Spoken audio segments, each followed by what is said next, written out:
Okay, this is the entire Milwaukee line. And I thought, rather than introducing it myself as a poser, that I'd bring a real man mechanic, real man blue collar of America. Those of you guys have been around a long time. Remember my good friend Bryan Orr, who now is a big YouTube star himself, HVAC school. And so you're using real man tools all the time, right? Yeah, absolutely. Or at least you have people that use real man tools. Well, that's what so I'm going to try to hide my hands so that people don't see the softness. My hands look way more real man than yours. That's what's kind of jacked up about this. So before we get into this, I'm going to introduce all the different tools that I've chosen from the line. So you've seen me unbox it.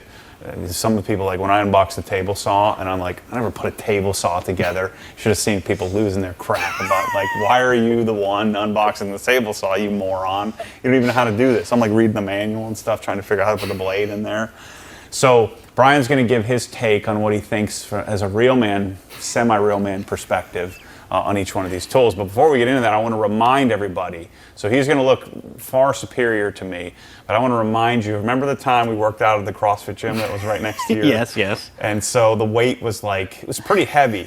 But all I remember is there's a sled, and you had no weight, just empty sled. And you made it like a quarter of the way in. I've got like 4 plates on, and I just laughed you, and you're just sitting there shaking your head. So it's like my first day. No. It was like your fourth month that you'd go, but you'd only gone 3 times in 4 months. I'm doing HitFit now. Oh boy. So yeah. Anyway, so I am a superior in some ways. So don't let I don't want the world thinking that you're that much better than me when I start talking about the circular saws. All right. So starting down the line, we'll start to go left to right. There's no rhyme or reason how I set this up. This thing, you got to get one of these. This thing's pretty legit. It's a pretty cool flashlight. It's a flashlight. But oh shoot, I didn't mean to do that. I've always wondered, what's the purpose of that? The signal. Well, the thing I like about this is that you can use the M12 batteries, and so chances are, especially if you have all these tools, you got a bunch of these batteries, and so you don't have to go look for AA's or anything like that. So to me, this would be more of something I have in the cabinet for like when the power goes out and my generator's not working and it's hurricane mode, and you've got 12 batteries that are charged up that you could use. And then this thing is aluminum, solid. Have you seen those? Legit. Have you seen those spider clips that go around that can actually like hook? They wrap around with. No, you haven't seen that. It's called Spider. What do you clip it to? No, because this. Yeah, well, no, I'm just saying. Well, that's one option, but you can clip it to a wall or inside your van, or that's what I'm always thinking about. Yeah, but you're talking. Because that's the downside. Where are you gonna store this? In my cabinet. I'll never actually use this. Okay, fair enough. Yeah. I'm never going to use any of this all right. stuff. All right, orbital sander. They don't make this in a fuel. They only make it in regular. But every man needs a sander. For Well, so if you Bondo one of your cars, you need to need to work that Bondo down. You just don't know. I mean, this is like what a regular dude needs to like repair something they've screwed up royally. Right, and you need to kind of sand it down a little bit. Like what? I don't know. For example, when's the last time you used an orbital sander? When I used this thing, I have the corded version of this, and I've physically went to the store to buy it to do something. And so when I unbox it, I'm like, well, I probably need this. I mean, I do like the dust catching. The little apparatus. Yeah, that's nice. Yeah. Yeah, but these this for whatever reason comes with the 3.0 batteries. So they decided that it needs an XC battery, so it needs the bigger capacity. But anyway, this is something you need. It's pretty cheap. This thing, have you ever used one of these multi-tools? I love those, yeah. I got made fun of for this. Really? But I think this thing is those are amazing. Awesome. Yeah, lots of. So you're doing trim work or something where you got to fit in something, kind of tweaky, especially if you're not a real craftsman and you have to make up you cut it wrong the first time. You're not using a coping saw. Right, yeah, it was a coping saw. Give me a break. This, I use it like to notch out the mismeasurement when I built my desk. Yeah. But yeah, this thing, or like cutting through drywall, you're cutting on a box or something. Because it doesn't walk on you. Anything that's rotational, it tends to want to jump on you. That little guy just. Yeah. So I was just looking at the Milwaukee site. We're gonna have a whole accessory kit, because that's the other thing that I have a problem with is which tools do I need with this? What accessories, what blades do I need? And I wish that somebody just made a kit. Like if I walked into Home Depot and this was here and there was a kit, these are the 12 things you need for your tool. Because it comes with this piece. Well, they make 6 or 8 different pieces. The diamond one is nice. But that thing's sweet. Have you ever used these, the little hacksaws? Oh yeah, all the time. Yeah. The thing I love about these is the balance. Yeah. So I chose to do M12 and M18 just in case you needed a little more torque. Someone talked to me like talked about it in the comments in one of the videos. It said, I use the M12 for doing most jobs, but then if you like this will cut through a 2x6, or that one's going to have a little tougher time doing it. We use them a lot. This particular one we use a lot for plunge cutting platform tops, so 3/4 inch plywood, where you've got to get in tight spots, but you still have to plunge cut, and that's it's going to last a little longer. You wouldn't use a jigsaw for that? No, a jigsaw's not good for plunge cutting. I mean, with a jigsaw you'd have to pre-drill a hole, but with these you can kind of do this number on it and stand it up. Or it doesn't need to be precise. But got it. And then of course when you really need to this is when you make a huge mistake, or you need to cut off an exhaust or something like that. You've cut an exhaust with a Sawzall before? Yeah, we have, many times. Right. So they have a super Sawzall, which I assume, if there's a super, I would rather have a super, but it was just too big. So this is the 2720 version. So they're one size down from the super Sawzall, but I think every real man needs one of these. Yeah, I mean, I wouldn't need, we use that as our big model. We very rarely would use that, but it's good to have in the cabinet, reserve. Then Milwaukee has two different jigsaws.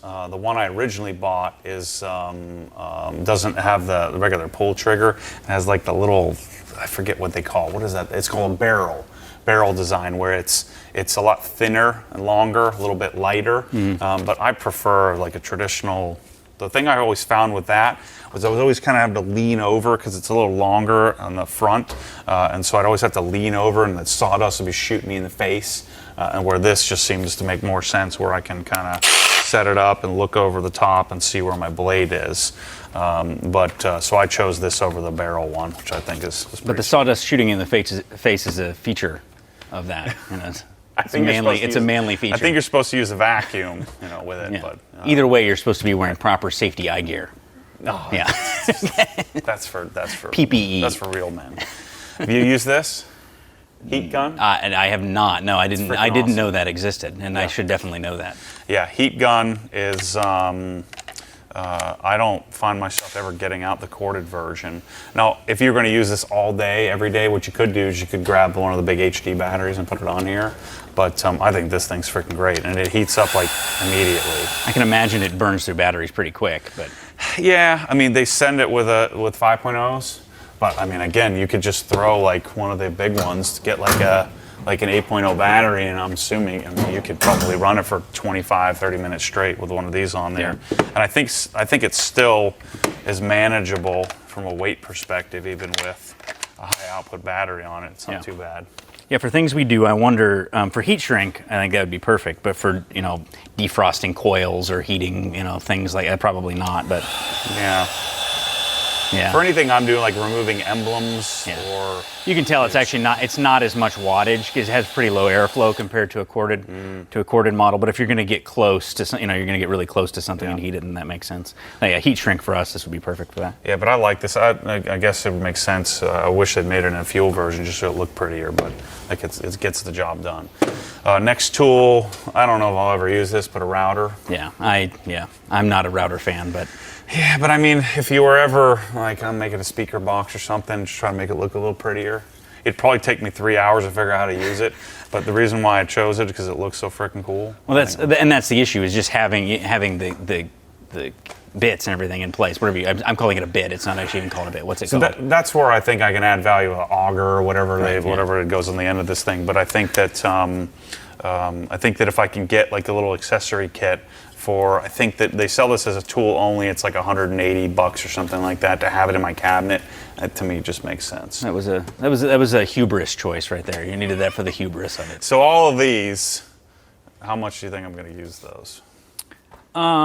Never. Not often. I would say this little Sawzall here. I could definitely. Yeah. I concur with this one. And the multi-tool and the Sawzall. I mean, the flashlight is nice. I mean, but if, like I said, if you had it in a place where it was hooked up, and I mean, a flashlight's a flashlight. Honestly, I mean. Well, I was just surprised. I didn't expect to choose it, but I think it was pretty cool. So I think having a jigsaw is a good thing for Sure. every dude to have. Having a little hacksaw, if you're not doing framing and chop demos and stuff, the M12 is probably fine. A multi-tool, and then this the heat gun. So a lot of these for me are luxuries, like having this laying around that I'm going to use once a year or once every 2 years. Having the bigger M18 or router, a big hacksaw. So the plan here is to create, these are like my favorite tools from the whole line, and then the idea would be to start to build out like what are the essentials, like what should you need. So in the real man world here of woodworking, which ones would be essential, which ones are a luxury. This goes for the Corvette kit, just having the garage, underneath the flames on the wall and the shorts. And the red stripe, Uh-huh. Now this stuff I'm going to use a lot more than you guys, than most people would use. Okay, you'd be surprised. Let's go over it. So this is something that I learned about that I wasn't aware of, but the Surge tools. But they make a Surge version which has a hydraulic head that has less torque, more linear, or it has more flat torque, but has less peak torque output than the non-hydraulic tool. So this is the one that makes the tons of noise as it impacts, and this one is a lot quieter. My preference is this. So 90% of the time I'm going to use this. It's a little bit quieter. It's a little bit more predictable how it drives a screw. But it still has that percussive clutching in it too. But it doesn't make the noise, so it doesn't have that that impact sound that you're so used to. Is that the reason why you choose it? Is because of the bothersome sound, or is there some other? It's just user experience. It's just more comfortable to use. Okay. And so if you had to have one, you'd buy this. But if you could have both, I'm gonna grab this 90% of the time. This can do everything that this one can do, and then some, and 10% more. Right. So you would clearly buy this is probably the one most common Milwaukee Tools, a 2853. It comes with 5.0 batteries, but in a luxury world that I live in, I would want this. All right, so I'm going to challenge you on application here. Like, what do you use a impact for that you wouldn't use a traditional driver for, and why? I'm using this to remove like exhaust bolts, remove things in the engine bay. I'm using this to drive in drywall screws and some janky thing I'm hanging on the wall or something like that. So these two tools I use more than anything else, and I probably use the M12 more than I use the M18.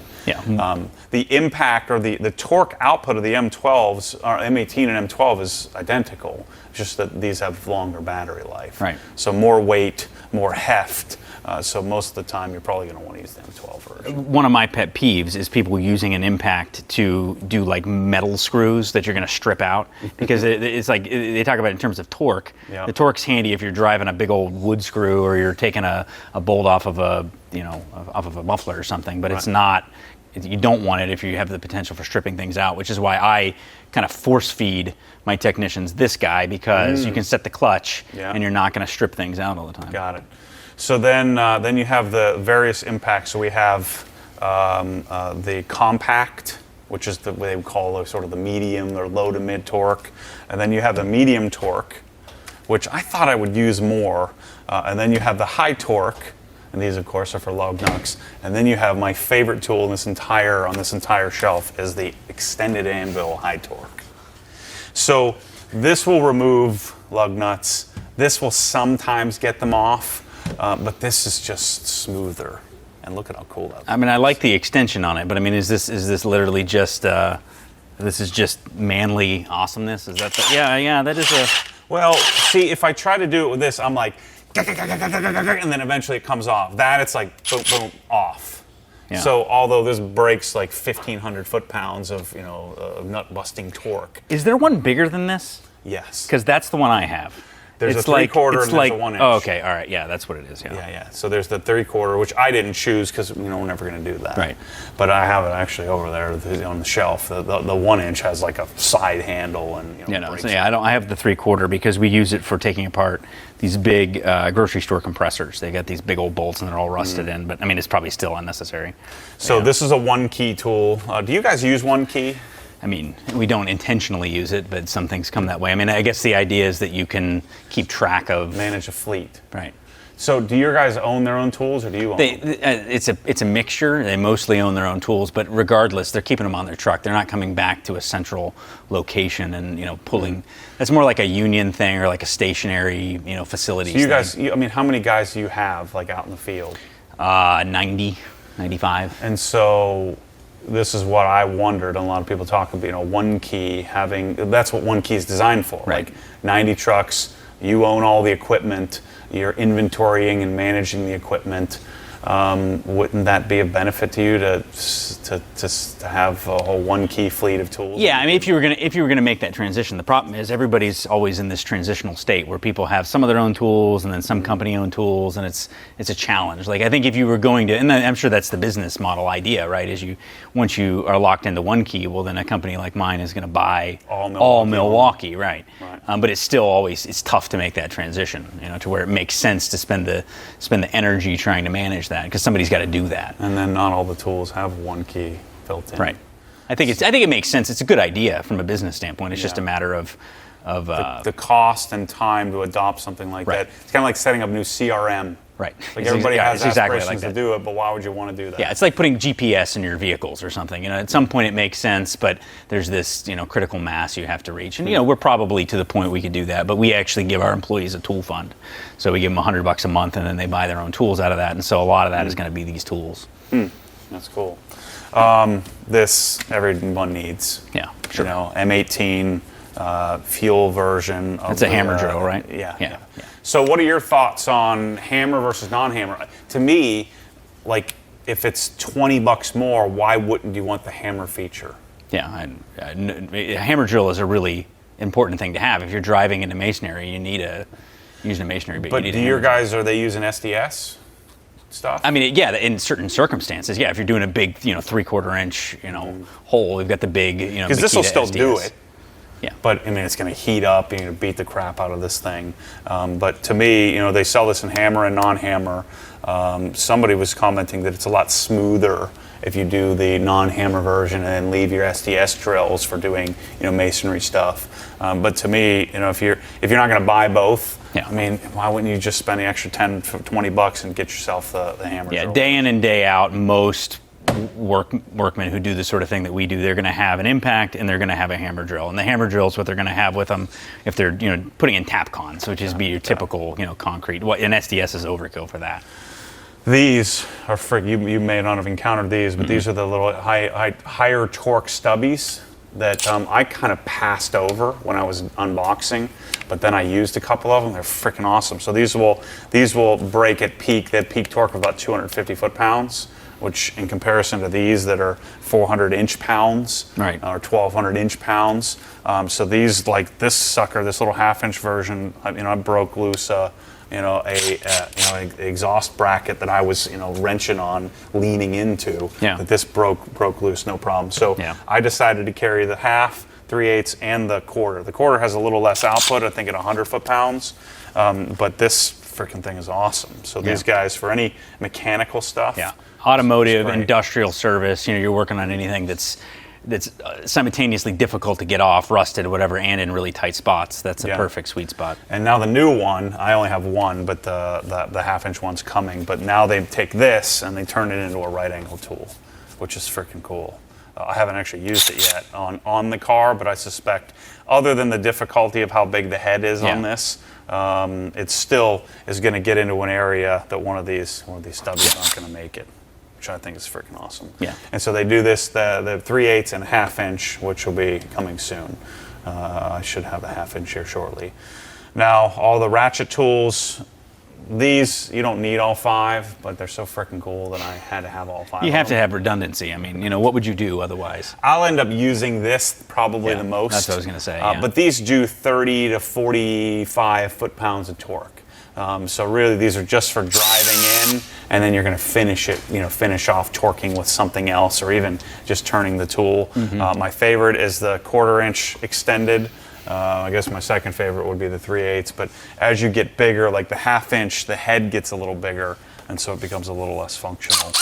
Do these strictly? Do you think these are strictly mechanics tools for cars and stuff? I think if you're in cases with larger industrial service where you're working on really tight areas, then I could see that. But for your typical tradesperson, probably not. Yeah. Do you have an OG spec torque wrench? I like the Sonic a lot. I used to like the one I thought was OG spec was the Snap-on. Snap-on has a digital. The thing I don't like about the Snap-on is it has a pivot head. So, for a torque wrench, that's a terrible. Smack it into a fender or something. But I like the click style torque wrench much more. They require less, I think, less work. Less worried about the freaking batteries. Every time I got the darn Snap-on out, the batteries are dead. Yeah. Now, if you use it every day, it'd be a little easier to manage. You just change the batteries all the time. And so I found that the click style is just so much better. Yeah. And so it seems like they should make one of these with a torque wrench style like setting on them or something. Well, right. Well, they did, and so they have this giant thing. So this is an actual. It's the same thing. It's a ratcheting torque wrench. So it has it has a gauge on it, where it tells you how much torque. Okay. But I don't know why I'm a freaking idiot. I should have known this, but I don't know why I thought it would actually just pull the trigger and it would torque. Right. What's an M12 tool? And so I'd assume that you just set it to 35 right, hit it, and then it would just stop, right? Yeah. No. It just has a motor to get it in, and then you lean in to actually get it. And does it have a display on it, or do you have to use an app or something? It has a display on it? Yeah, a big old display right on the top of the thing. It does look a little on the... It's like $800. Yeah, it's a little on the clunky side, maybe. Yeah. So those obviously didn't make the cut. They make that in 3/8 and a ½ inch, but it's freaking this long, and it's like this fat. It's not as useful. So then these we just talked about, surge versus non-surge. Notice they also make like a little neoprene jacket that you can put on these. I think it makes it look pretty tough. But this is so you're not banging off the fender and stuff. I need to toughen up. Yeah, for your tools that stay in the cabinet 99% of the time. So I actually use these probably at least once a week. But surge and non-surge. So the hydraulic version, a little less torque, and then you should have seen it when I was making the video. There's a typo in the Milwaukee PDF. It says it's 450 foot-pounds. I'm like, man, 450 foot-pounds, that's freaking awesome. I'm like, this is my favorite tool. Right. And it wasn't my fault, it was in the darn thing. Right. I'm like, there's no way this thing is 450 foot-pounds. I'm like, well, maybe. And I'm going and looking back at the thing, and then, of course, afterward, I figured it out. But yeah, people love giving me a hard time on that one. And then same thing here with the larger M18, do the hammer drill version. Why the heck not? It costs you $20 more and you get hammer option. I chose this. I doubt I'll ever use it, but you're making me like my choice even more. Yeah, that is our go-to tool that I force on my technicians, because if you're pulling, panels off with metal screws, you set the clutch really light, and then you're not stripping anything out. So I don't know what application that would be. Well, for me, this is what I give Michelle. So she doesn't blow a hole through the wall if she's messing with something. Or, I find myself, driving in drywall screws into something. Or anytime you're using a self-tapper for anything, that's what you want to use. You do not want to use an impact. So this is the Fuel 2-speed driver, which I just couldn't let it go. I kept putting it out and saying, look, I'm not going to carry this, because each one of these cost me like $10,000 in inventory that I have to carry. And so each one of these tools, I don't want to have them if it doesn't make any sense at all until we get down here, and it gets really a little sketchy for old Matty here. Now, I bought a gun safe, because now, I'm a gun-toting, red-blooded Republican, right? Absolutely. So I bought a gun safe to house all of my ammunition and gold bullion, and so I was trying to use the little hammer drill here, and I'm like, let me try the SDS. It's so much slower and smoother and less noisy. Like I didn't even need to feel like I needed to put ear protection on, because this thing will rip your eardrums out. And so I chose after the fact, after I finished all this. Let me feel this. I've never actually used one of the small SDSs like that. When we're doing SDS, we always got the great big, 1 1/8 inch or whatever. So this is a 5/8 inch SDS tool. It's SDS Plus.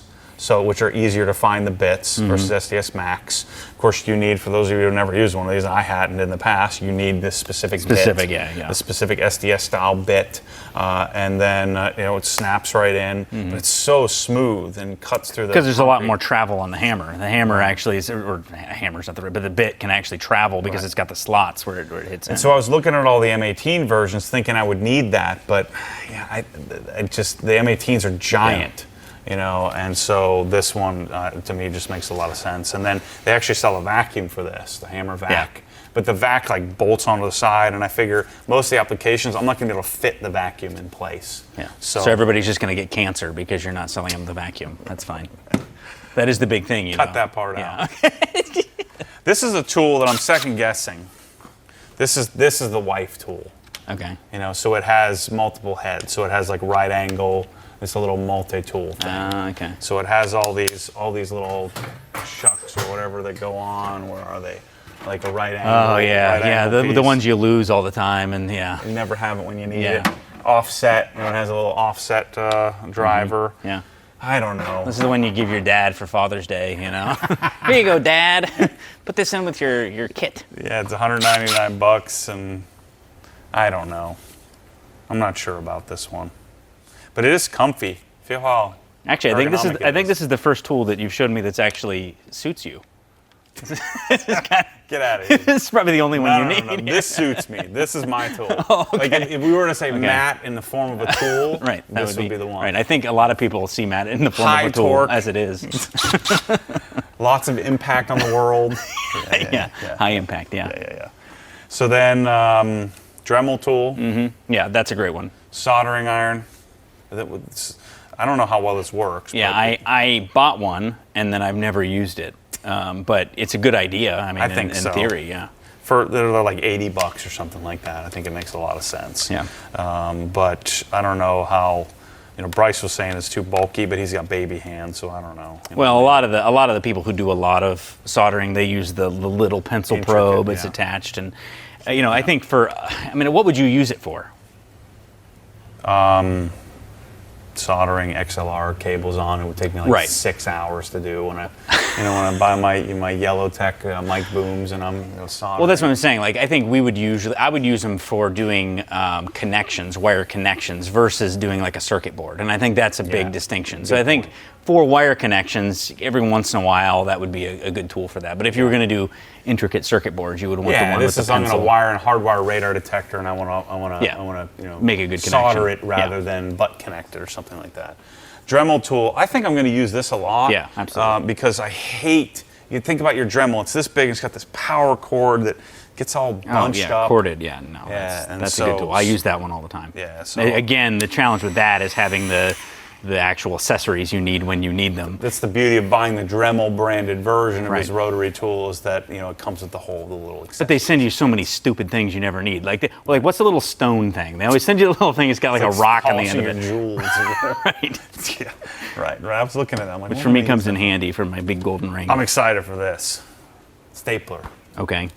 I don't know why. I don't either. So why are you excited? We'll staple wires to stuff. Yeah, but that's not what the type of stapler that is. I know. I don't think. No, it's not. I don't think it's. It's just a straight up. You can really staple some thick papers. And if you've got a big stack of papers, you need to staple. Stuck to your desk. Right. Just ram it through. No, I don't know. I just like this. I think it's cool. I think it's going to get used. Yeah, I just don't. I mean, I think it's cool. Stapler's a good tool to have, but I don't know what you're going to use it for. The nailers and staplers to me get me. I have no desire to use them. And if I did need to use it, I'd probably hire somebody to come do it. But I have done my share of molding and stuff. Yeah, molding and trim and all that. I can see a good finish nailer, actually. A battery-powered finish nailer makes a lot of sense, but a stapler is too small. And then your big flipping, framing hammer, framing nailer, I don't know what you're ever going to use that for. But you're going to have to go back and watch the video of me just hammering. Just nailing some stuff. Nailing in. Uh-huh. This I am excited about. Right angle. They apparently they make a straight version of this, so I'll probably add as well. But this is a die grinder. Yeah. This is another thing that I've got to figure out. I don't have any bits to use for it, so I've got to figure that out. Yeah, with the die grinder, I think honestly the appeal of that tool is that it just feels like a pneumatic tool, like the trigger action and everything. So you just feel manly using it. see some sparks flying off of something. Right, yeah. Just put some glasses on, just for just for the fun of it. And then because I can, here's the big version, M18. Okay. I need a little more juice. Okay. A little more something, a little more sauce. Yeah, a little more something. Yeah. Now these are going to get. Yeah, those get used. Yeah, those get used. So I couldn't decide which one, so I just decided to carry both of them. You don't need both. I don't think you want both. So this is the 4.5 to 5 inch. This is if you need a bigger blade. This will hold the 6-inch blade. And so the thing I like about the fuel version is they have a brake, and so it breaks the thing instead of waiting 30 seconds for it to stop spinning. But I think most guys are going to need, this is the model 2783, and then I don't think most people are going to need the bigger version. This again will hold a 6-inch blade. This is a 2980. I decided to carry both, even though I'll probably only use this one. And they come with the handles, you just don't have them attached, right? Correct. Yeah, so you have the side handle, you can do one on either side, and then I chose because they have the slide style or the switch style versus the paddle. I prefer the paddle. Absolutely. Paddle, definitely. Now, this tool suits me. This is a little you need one of those. Yeah, a little little inflator. Yeah, if you need to inflate a beach volleyball on the weekend, or when Kate gets a unicorn inner tube, right? Sure. They seem to get a new one every week. Yeah, or when you go camping and you have to inflate your air mattress. Camping. Well, losers go camping. Get out of here. Guys that use tools like this go camping. Yeah, so that one suits you. This one here, I'm not so sure about. This is cool. This took me half an hour to figure out how to use. I thought it shot, like I'm looking for the cartridge. Like, where do I put the nail? Where do I load the nail? I didn't realize there's a little anvil here that just kind of. No, if you are actually. The first time I ever used one of those, it was a pneumatic version, and we had to do like a header beam in a really tight application. We had to drive big old nails in, and it really is and you're talking about a manly feeling tool. You're literally never going to use that ever, not even once, unless you're just playing around. But that is a real man's tool. What if I'm going to build like a tree house or something? Okay, so I'm not sure why you would use that. That's a very cumbersome. It's a very cumbersome way to drive a nail. Yeah, but it's way more fun than using a hammer. True, yeah. So manly score, 10 out of 10. Matty score, 1 out of 10. Okay, got it. But I think it looks cool. Yeah, it is. So it doesn't take up a lot of space in the cabinet either, and it's pretty cheap. Saws.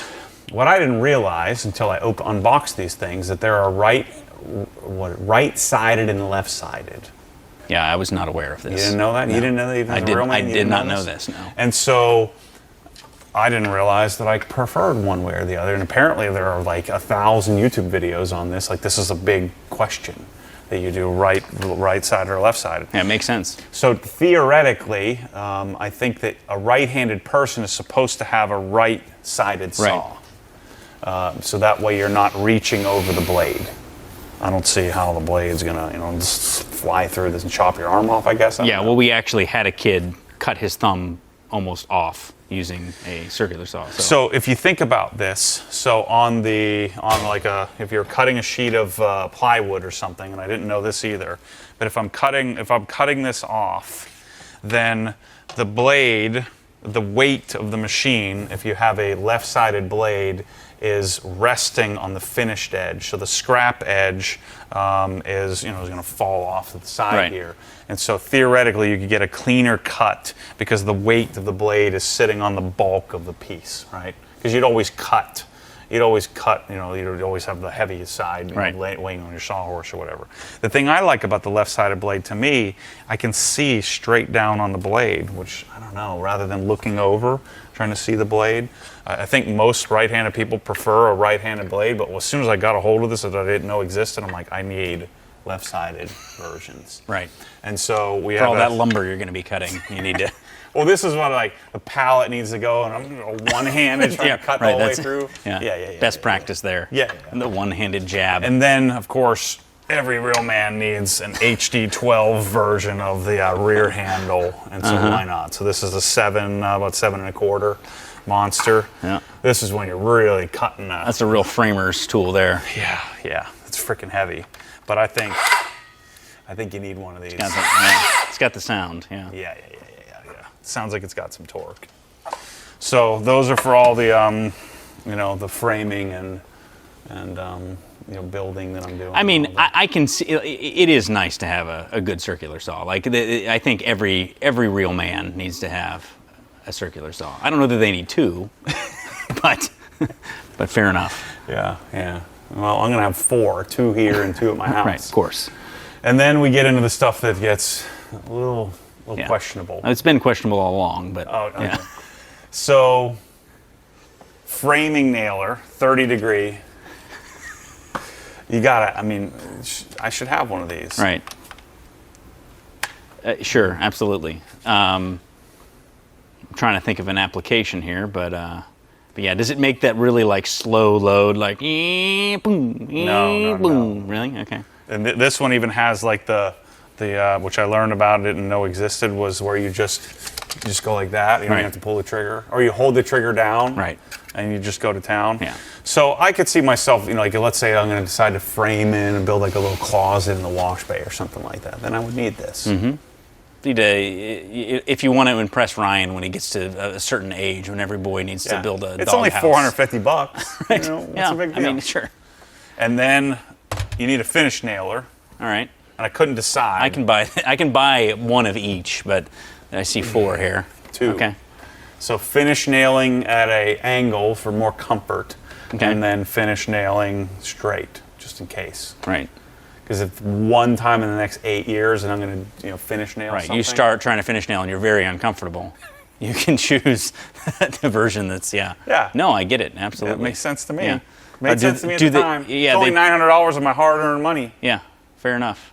That's good. And then, because I like staplers so and that's much, literally is the only difference, is the angle versus straight. Correct. Yeah, because they're both 16 gauge. Yeah. Right. They make a 15 gauge one, but I was like, let's just stick with 16 because that round numbers. Right. And then the ultimate stapler. Yeah. So and I can see crown that. stapler. Right. Because that probably can shoot brad nails too, right? No. No, it's only staples. 18 gauge narrow crown staple gun. Okay. But man, look how good that looks. It does look sharp. Doesn't that look good? Yeah. Everybody needs one of those. Apparently. All right, and then lights. Yeah, don't miss this one, because this bad boy I really So like. of all the lights, this is actually like the Gen 1 version. The Gen 2 version is the one I've had for years, where it has the 3 separate lights. So this is actually the older version, but I prefer this. I prefer to have all the lights in one head, and it costs like $100 less. So this is one of the few times in history that I chose the less expensive. Yeah, option. I think this is the same one I have, but yeah, it's a great light. So the other one they make has like the 3 little lights that kind of turn off to the side. I guess if you wanted that, you could have that. But this comes as tool only. It's $200. I think it's pretty cool. What is the K value of the light? Yeah, not good. It's like 3,000. Oh, okay, yeah. That's why I didn't choose a lot of Milwaukee lights, because the LEDs aren't particularly high quality. But I use this working on the car all the time, especially with the car on the lift. Or if you're just going to try to light something up. But these aren't good enough for like detailing lights or paint matching lights or anything like that. The underhood light as well. I still prefer the Scan Grip. But if you want to stay inside of the Milwaukee ecosystem, the thing I prefer about this is the batteries are way better than the battery in the Scan Grip stuff. But this could go, underhood, or pose as a lightsaber, or whatever else you need it for. Bandsaw. What do you guys use bandsaws? I am a big fan. I have in my van the really big version of this. Okay. The ginormous. Yeah. Because if you're cutting, we use it for all thread. We use it we call it Kendorf or Unistrut. That's sort of the system that we use for hanging almost everything in our business, and it's really nice for that purpose. Because this smooth. Will blow through Unistrut then? Oh yeah.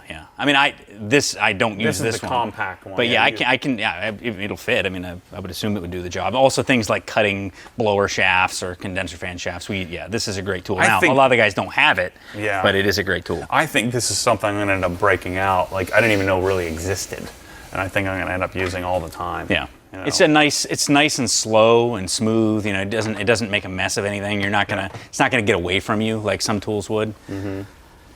And then we have the 2 big saws, neither of which need to be battery powered. Yeah. But why not? Well, that's the question. But the batteries are good enough now that why wouldn't you just stay within the ecosystem? I mean, I'm sure there are better table saws and better chop saws that are corded. Yeah. But I don't know. I wanted to have like a complete organized set. Now, if you're working like a real person on like a job, I'm a fake person. Right, on a job site where cord power is such a commodity, and everyone's getting in fights on the job site all the time, then absolutely. I mean, I think if you're working in residential new construction or a commercial job site where power accessibility is a problem, then yeah, this is fantastic. In a garage, I just don't really like. I'm building a barn now, which is my garage, and you just have a permanently plugged in table saw, so the little kiddies can chop their fingers off whenever they want. I don't want any unsightly power cords running around. Understandable. So I'm just going to spend the money and buy the extra batteries. For the little bit of where I will use this, as you were asking before we started the video, like, what do you need a frickin' table saw for? I said, well, Swiss tracks, flooring. Yeah, the Swiss tracks was a good answer. I didn't expect it, but yeah, I can see that. A miter saw is it's just so nice to have. But the thing I hate about it is I got to put it somewhere for the other 364 right, days. you don't want to haul it, and that's what I'm saying. Like, both of these are more like permanent installations in a garage or for a job site.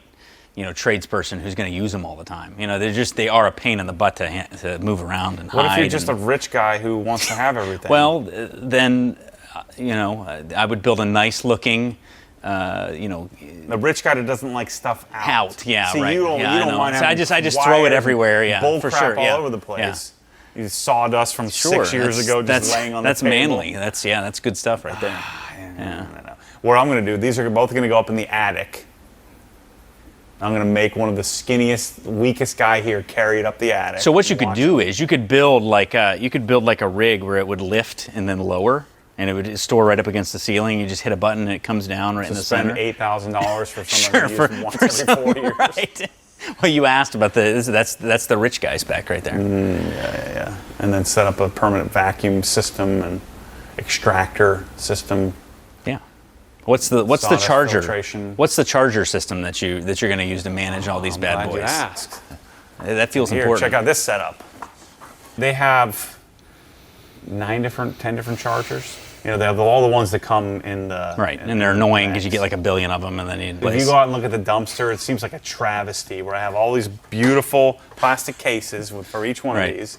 And you should throw those out first thing. All the little nylon, I kept one bag out of all of them. And then each one has an $80 charger that no one would pay $80 for because everybody has 12 of them.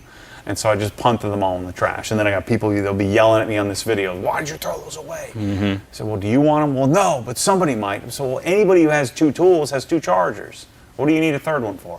So this is a sequential. Sequential, yeah. Right, so 2-sided sequential, so it'll charge one M18 and one M12 at the same time. Okay. And it'll kind of go through them and charge them as needed.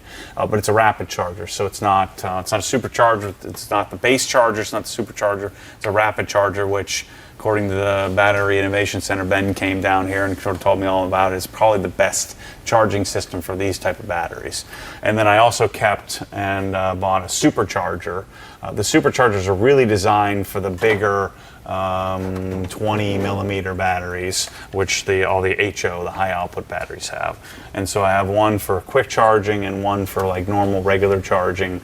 And then I'm going to kind of store my batteries like in case you have like a really big job that you've been using and you use this up and you need to charge it really quick. I literally need one battery, one M12 and one M18, and that would solve all my problems. That would suffice, yeah. Well, and so I've got 1,000 of them. Yeah, I do like the 2-row sequential though. That is nice. So my favorite batteries, if you haven't figured this out yet, the two like unicorn batteries to have would be 3 CP 3.0. So you'd actually be better off using this, I think, than the ones that everybody has. Why? So these have roughly the same output, but it's lighter. It also looks wider. It is wider, yeah, right? Yeah, but it's lighter and it's a little bit more compact and a little tighter. But so this has the traditional 17 millimeter batteries, the cells inside of here, right? And then this has the 20 millimeter version. So that's why this case is a little bit wider looking. But this battery, I think, is the unicorn. The other one that I think is that a lot of people should have would be a CP 3.0. So instead of the 2.0s or 1.5s that come with most, 6.0 is also probably a nice battery to have, depending on like if you're using the SDS or something like that. I'd run it, with a 6.0. Well, one thing I like about these, honestly, is that the tool will stand up easier. It doesn't tip over. So if you're working like on a ladder or something. But if you're using an impact or something like a die grinder, it is nice to get rid of as much weight as possible. Sure. And so that's where these come in. And so what my intention is from this point is to, I just built a spreadsheet. So if you bought each kit, so if you bought each one of these 53 tools, it was like $16,500 if you bought the kit. But then you'd end up with too many batteries, like way too many batteries and too many chargers and too many bags and too much waste. And so what I'm going to do is I'm going to figure out what's the best combination, where do I get the best bang for my buck in buying a certain amount of kits, maybe like 5 to 10 kits, and then say 40 tool onlys, and then I'm going to supplement with some of the 3.0s, the CP 3.0s in 18 volt, the 6.0s and the, and the whatever you call this version of the XC version of the M12s. And then I don't even have any 8.0s. But they also make, I think, which is useful to have, would be a few of the XC 8.0s. Having the big HD batteries aren't as useful unless you use it on a table saw or something like that. But like if you put this on an impact, if you're working all day, you can get a little bit more output from your tool. So that's the plan. Yeah, if you're doing a deck or something. See, people, I'm starting to get this down. I know what I'm freaking talking about. It just takes a little time. Yeah, absolutely. People underestimate my ability and intelligence like you do all the time. Well, it's been a while, but... I'm getting back in the groove. It's like I can't like I'm incapable of figuring this out.